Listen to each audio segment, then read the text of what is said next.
கோவையில் கல்லூரி மாணவியை கூட்டு பாலியல் வன்கொடுமை செய்யப்பட்ட வழக்கில் தொடர்புடைய 3 பேரை போலீசார் துப்பாக்கியால் சுட்டுப்பிடித்த சம்பவம் பரபரப்பை ஏற்படுத்தியுள்ளது. காட்டுக்குள் பதுங்கியிருந்த போது சுற்றி வளைத்த போலீசாரை தாக்கியதால் தோட்டாக்கள் தெரித்துள்ளன. நடந்தது என்ன?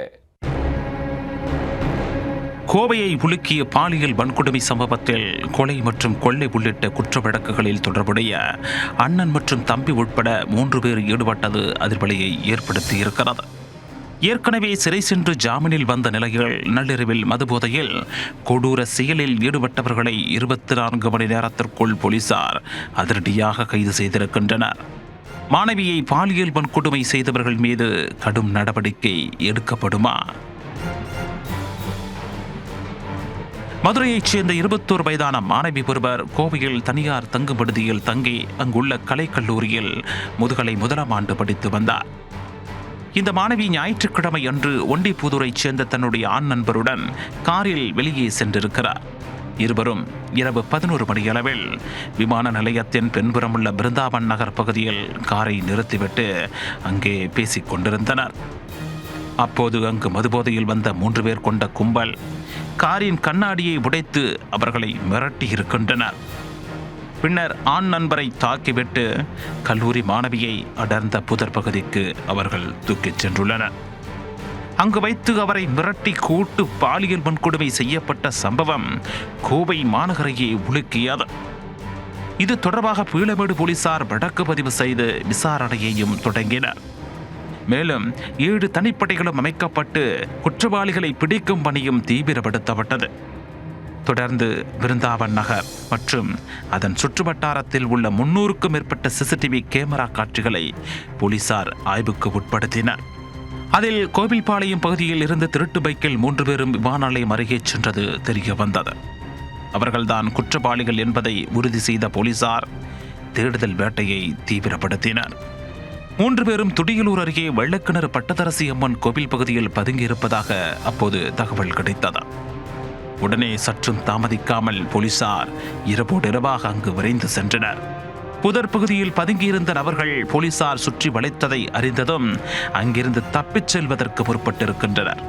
அவர்களை போலீசார் துரத்தி பிடிக்கச் சென்றபோது அவர்கள் மறைத்து வைத்திருந்த அரிவாளால் போலீசார் மீதே தாக்குதலும் தொடுத்திருக்கின்றனர். இதில் சந்திரசேகர் என்ற காவலருக்கு இடதுகை மணிக்கட்டில் வெட்டுக்காயம் ஏற்பட்டிருக்கிறது. வேறு வழியில்லை என துப்பாக்கியை கையில் எடுத்த போலீசார் அவர்களை சரணடையும்படி இறுதியாக எச்சரித்திருக்கின்றனர். ஆனால் அவர்கள் அதை பொருட்படுத்தவில்லை. போலீசாருக்கே போக்கு காட்டியிருக்கின்றனர். இதனால் பீளமேடு காவல் ஆய்வாளர் அர்ஜுன் மற்றும் சரவணம்பட்டி காவல் ஆய்வாளர் ஞானசேகரன் ஆகியோர் துப்பாக்கியை கையில் எடுத்து தப்பி ஓடிய கால்களை நோக்கி சுட்டதாக கூறப்படுகிறது. இதில் 3 பேரின் கால்களிலும் தோட்டா பாய்ந்ததால் அங்கேயே சுருண்டு விழுந்திருக்கின்றனர். குண்டடிப்பட்டு விழுந்து கிடந்தவர்களை மீட்ட போலீசார் கோவையில் உள்ள அரசு மருத்துவக் கல்லூரி மருத்துவமனையில் அனுமதித்துள்ளனர். அவர்களுக்கு அங்கு சிகிச்சை அளிக்கப்பட்டு கால்களில் கட்டுப்போடப்பட்டிருக்கிறது. இதேபோன்று அரிவாளால் வெட்டப்பட்டதில் காயமடைந்த காவலர் சந்திரசேகரும் அங்கு சிகிச்சைக்காக அனுமதிக்கப்பட்டிருக்கிறார். விசாரணையில் துப்பாக்கியால் சுட்டுப்பிடிக்கப்பட்ட 3 பேரும் சிவகங்கை மாவட்டம் சிங்கம்புணரியைச் சேர்ந்த குணா என்கிற தவசி, சதீஷ் என்கிற கருப்பசாமி, கார்த்திக் என்கிற காளீஸ்வரன் என்பது தெரிய வந்தது. இதில் கருப்பசாமியும் காளீஸ்வரனும் உடன் பிறந்த சகோதரர்கள் என்பதும் தெரிய வந்திருக்கிறது. இந்த நிலையில் கோவை காவல் ஆணையர் சரவண சுந்தர் தன்னுடைய அலுவலகத்தில் செய்தியாளர்களை சந்தித்தார். அப்போது கைது செய்யப்பட்ட 3 பேரும் இருகூர் பகுதியில் வீடு எடுத்து தங்கி கிடைத்த வேலைக்கு சென்று வந்ததாக கூறியிருக்கிறார். இவர்களில் அண்ணன் தம்பியான கருப்பசாமி மற்றும் காளீஸ்வரன் ஆகிய 2 மீதும் கொலை, கொள்ளை உட்பட பல்வேறு வழக்குகள் நிலுவையில் இருப்பதாகவும் அவர் கூறியிருக்கிறார். பாலியல் வன்கொடுமை வழக்கில் பிடிக்கச் சென்றபோது போலீசாரை தாக்கியதால் துப்பாக்கிச் சூடு நடத்தியதில் கருப்பசாமி மற்றும் தவசியின் 2 கால்களிலும் குண்டடிப்பட்டிருப்பதாகவும் காளீஸ்வரனுக்கு மட்டும் 1 காலில் குண்டடிப்பட்டிருப்பதாகவும் காவல் ஆணையர் குறிப்பிட்டிருக்கிறார். கருப்பசாமி அண்ட் தவசிக்கு 2 காலிலையும் குண்டு பாஞ்சிருக்கு. தென் காளீஸ்வரனுக்கு 1 காலில் பாஞ்சிருக்கு. கைது செய்யப்பட்ட 3 பேரின் போட்டோவையோ அல்லது அடையாளங்களையோ யாரும் வெளியிட வேண்டாம் என காவல் ஆணையர் சரவண சுந்தர் கேட்டுக்கொண்டிருக்கிறார். இதேபோன்று பாதிக்கப்பட்ட பெண்ணின் விவரங்களையோ அவரின் அடையாளத்தையோ வெளியிடக்கூடாது எனவும் அறிவுறுத்தி இருக்கிறார்.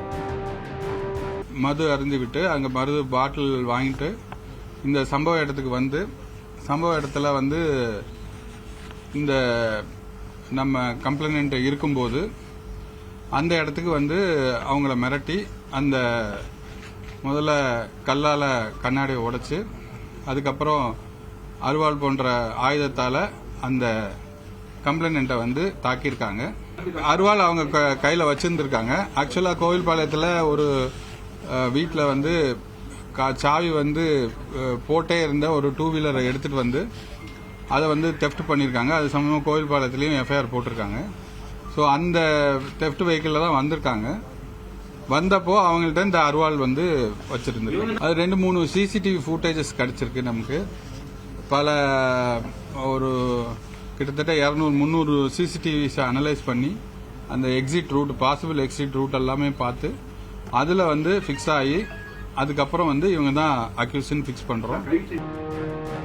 கோவையில் கல்லூரி மாணவியை கூட்டு பாலியல் வன்கொடுமை செய்த வழக்கில் தொடர்புடைய சகோதரர்கள் உட்பட 3 பேரை 24 மணி நேரத்திற்குள் போலீசார் துப்பாக்கியால் சுட்டு பிடித்த சம்பவம் அப்பகுதியில் பெரும் பரபரப்பை ஏற்படுத்தியிருக்கிறது. இந்த நிலையில் கோவையில் இளம்பெண்ணுக்கு நிகழ்ந்த துயரம் மனித தன்மையற்றது என முதலமைச்சர் மு.க.ஸ்டாலின் கண்டனம் தெரிவித்திருக்கிறார். இது தொடர்பாக தன்னுடைய எக்ஸ் பக்கத்தில் பதிவிட்டுள்ள அவர், இத்தகைய கொடூர குற்றச்செயல்களை கண்டிக்க எந்த கடுஞ்சொல்லும் போதாது என குறிப்பிட்டிருக்கிறார். இந்த வழக்கில் 1 மாதத்திற்குள் குற்றப்பத்திரிகையை தாக்கல் செய்து குற்றவாளிகளுக்கு அதிகபட்ச தண்டனையை விரைந்து பெற்றுத்தர போலீசாருக்கு உத்தரவிட்டிருப்பதாகவும் முதலமைச்சர் ஸ்டாலின் கூறியிருக்கிறார்.